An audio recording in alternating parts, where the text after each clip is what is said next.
got my Cornish hens. Uh-huh. Slide over, baby, before I can have some elbow room.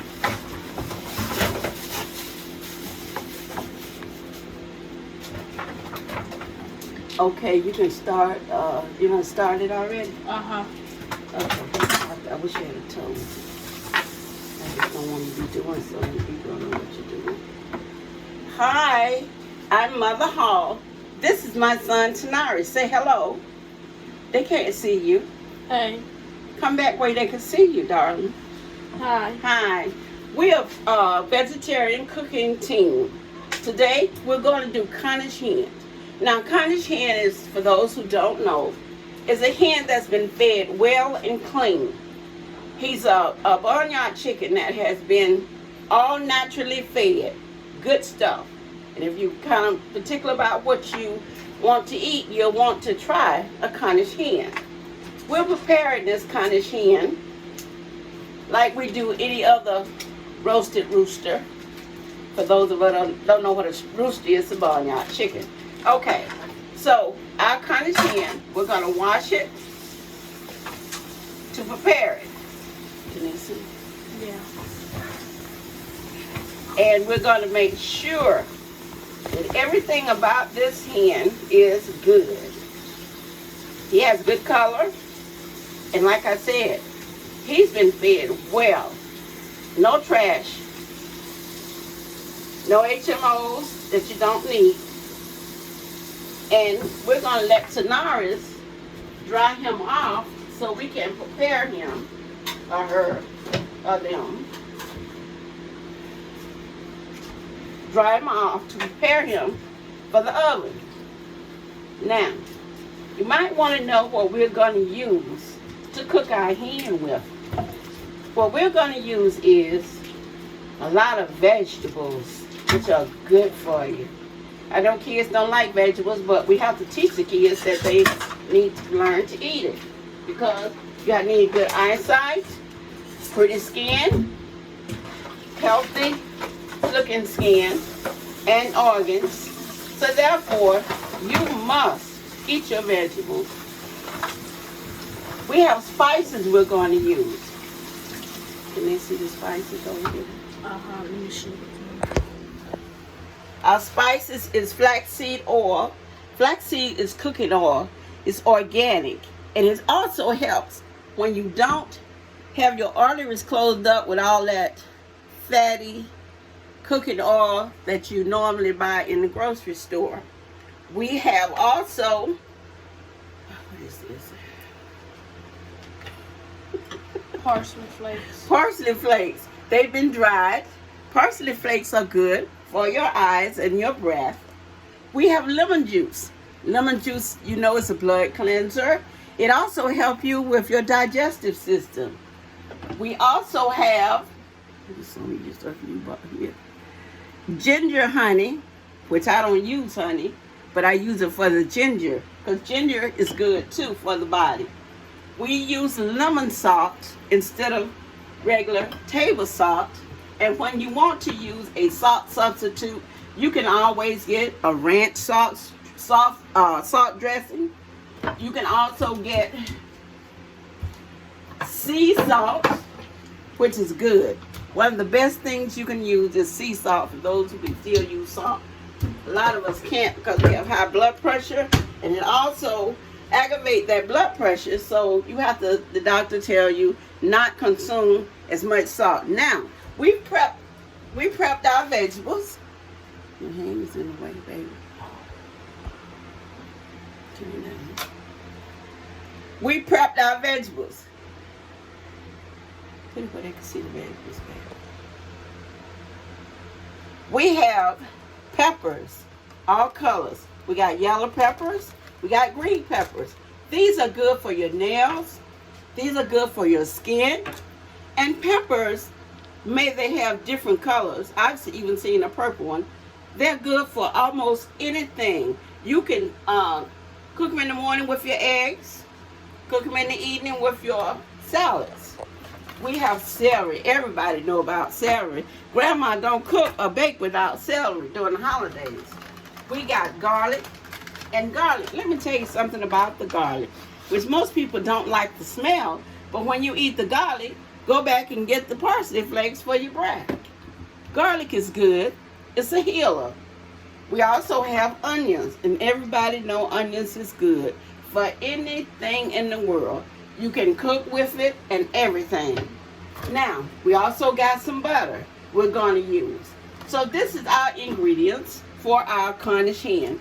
So, Mr. Tanorris, have you finished drying down our Cornish hen? Yes. Okay. Would you please reach up and get one of those tins that we're gonna put him in? Okay, wipe the tin out. We never use our we never use anything in the kitchen without it being perfectly clean and spotless. Okay, that's good, babe. Okay, we're gonna put him in the tin. No, put him in the long way. After we put him in the tin, put it back up there. We're gonna start to prep my vegetables. I always remind him that I don't cook without prepping my vegetables to go in my food.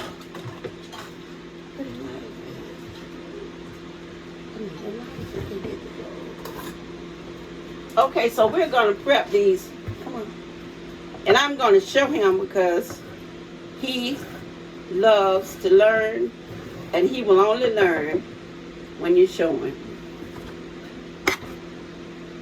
Okay, we're going to cut these the long way. Go ahead. Once you cut these the long way, can they see? They got to see how you're doing. Hold on. Once you cut these the long way, about this size, then we're going to put it with our Cornish hen. Then we're going to take some red. You got to catch up with me, baby. Don't let me out cook you. We're going to take some red. And these colors, I tell you, they're beautiful when you're cooking. Just got Christmas colors, Easter colors, all kinds of pastel colors. And that makes you just really feel good about your cooking and your food. Colors come from the sea. Did you know that, Tanorris? Yes. Colors come from the sea, and colors can alter your attitude, and it can also pick up your attitude, make you happy or make you sad.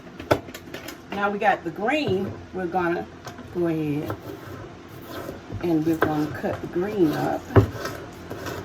Now we've cut all of our peppers up. Now we're gonna cut our garlic up. And people have different ways of cutting up garlic.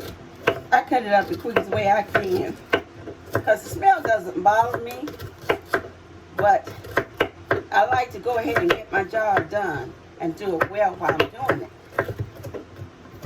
So you chop your garlic up, I'll say medium size. You don't have to grind it up real small, but like this. Then you put it over on your Cornish hen. My helper is slow, but he's doing good. But I'm working with him. Give me a bowl, sweetie. You have to work with your help. Sometimes your help just don't do it like you do it, but they do well. And if they do it enough, they'll do even better, especially when they're young. Trust me. Okay, now that we got all of this together, we got peppers, we got garlic. Now we're going to do what? The onions.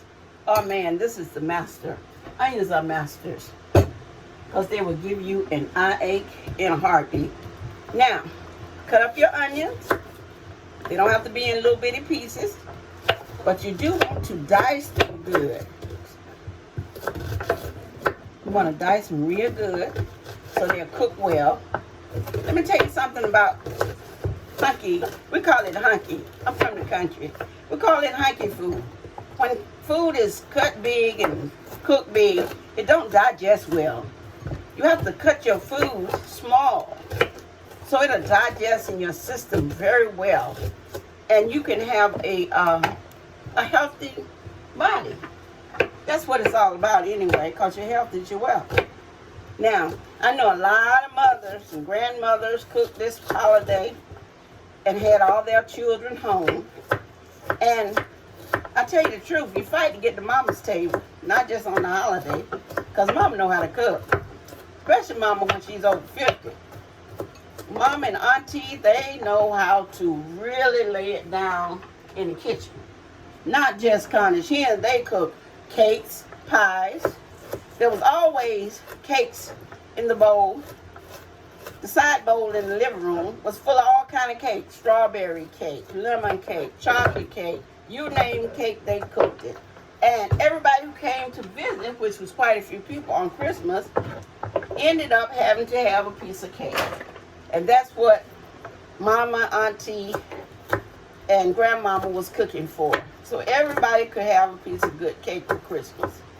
Now, we finished with these onions. My help didn't cut them like I wanted him to, but he did a good job. And if he keep it up, he'll become a good cook because he loves to cook. And you gotta love what you're doing in order to do it well. But I'm working on it. Okay, so now we got these onions. Next, we're gonna go ahead and we're gonna do our celery. Celery. Wow. Good celery. Okay. We're going to cut the celery up and we're going to put it on our Cornish hen because it's going to give it that flavor like dressing. Oh man, remember that homemade dressing Grandma and Mama used to make? You couldn't get enough of it. You just had to have all that dressing you could eat because you know it was good because they put a lot of love in it. And let me emphasize, it's not so much being a good cook. It's the love you put in your food. You got to put some love there. Everybody needs a little love. Some of us need as much as we can get. So, don't forget to have a good attitude while you're cooking. Enjoy your cooking. Think about who you're cooking for. If they're good people, you enjoy yourself. If they love to eat, you enjoy yourself even more. Because you know they're going to eat your food. Now, we put this over with our Cornish hen. And you better get your put it on here where they can see. You can't see it there. Now, our Cornish hen has been dressed. We're going to put a little butter. Oh, butter. Lay off all the butter. Don't use a whole lot of butter, but use as much as you need. Now, we're going to start with our spices. Our spices are, once again, and I'm going to tell you, when I decide that I want to measure, I measure my own way. I don't know about nobody else. So, I don't keep measuring cups. If you want to see anything that I do. I don't keep a measuring cup but one. This little thing here is my measuring cup for rice, grits, or whatever it is I'm cooking that I want to measure. So, I'm going to put a little lemon juice. I'm going to put some salt, pepper salt. But we're going to salt it down real good. Then we're going to use our honey vinegar. Take the top off, sweetie. My helper don't seem to want to help. And we're going to pour a little of that in there. Close it up. And then we're going to put our parsley flakes around it. Can't you just taste it already? Then we're going to use some Worcestershire sauce. If any of you don't know what Worcestershire sauce is, this is it. And don't forget when you're in the store to get you a big bowl because it helps flavor anything you want to cook. Not just a steak, but anything. So we're going to put our Worcestershire in there. Oh, wow. Can you smell it now, baby? Can you smell the cooking? The cooking is beginning to really, the scent is really getting there, isn't it? My son loves to eat, and he loves to cook. And that's a good thing, because he don't have to wait on me and nobody to cook for him. Then we're going to baste our Cornish hen And one thing more. Unzip that bag and give me the olive oil out of that bag. Olive oil, which is good. Put your little olive oil on your salad. Put your little olive oil on your food. Olive oil. It's in this bag right here, sweetie. Just undo the bag. Undo that big button. I have to travel to cook, so I keep things packed. Because I can't wait for other folks to have what I need, and I'm going to enjoy what I do and have to have what I need. So I buy it and I carry it with me. This is olive oil. We're going to put a little olive oil here. Do you have my oven ready, sweetheart? Yes. We're going to just kind of baste it with a little olive oil. Oh, yeah. It's going to be good. Oh, my gosh. I can't wait. Okay. Pick up and show them. Putting it in the oven. You got to pick that up. Okay. Just open the oven and stand back. Now, I'm going to put my Cornish. No, Tanorris. Stand back and hold it like that so they can see. I'm going to put the Cornish hen that's going in the oven. And we're going to time it. You know how to work the time on this stove? It doesn't have a timer. Okay, I still don't have a timer. So what we're going to do, we're going to time it like we do everything else. A good 45 minutes, don't you think? Or even an hour. Okay, then we're going to come over and we're going to clean up our mess. All cooks have to clean up their mess. You can't just walk off and leave your kitchen. Because nobody's going to clean up for you. I can guarantee you that. Just hold it and just, I'll show you how you do it. Just hold it. Move your hand. You keep it on there. Okay, we're going to clean up our mess. And we're going to wash everything that we used. So next time when we need it, it'll already be clean. Or if somebody else need it, it'll already be clean. You got me, you don't have what I'm doing. Okay, we're gonna wash everything. And a good cook always keep our kitchen clean. As the old people used to tell us, and I'm from the old school, clean up your mess. Don't be filthy and nasty. Nobody wanna eat your food. So, that's what we're gonna do. We're cleaning up our mess. Now, we'll get back with you when we get our Cornish hen out of the oven.